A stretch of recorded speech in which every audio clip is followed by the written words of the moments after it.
Strong, but silently breaking. They told you strength meant silence. They say to you, hey, handle it. Figure it out. Don't complain. Don't cry. Don't need. So you carried everything alone.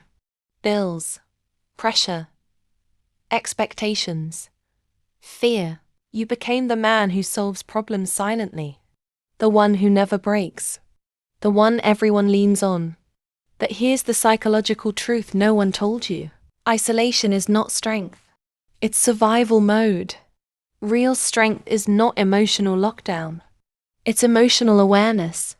Strength is telling the truth about your limits before they break you. Strength is delegating weight instead of collapsing under it. Strength is protecting your mental health like you protect your reputation. If your definition of strength requires you to suffer alone, it's incomplete.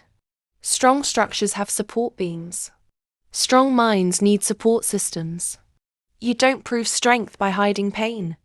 You prove it by handling it responsibly. This week, try one act of powerful strength. Say, I can't do this alone.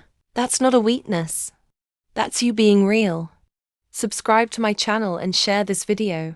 And if you got value with this educating video and want me to provide a practical workbook for a long-lasting solution about bringing a balance between strength and support, go ahead and comment strength in the comment section.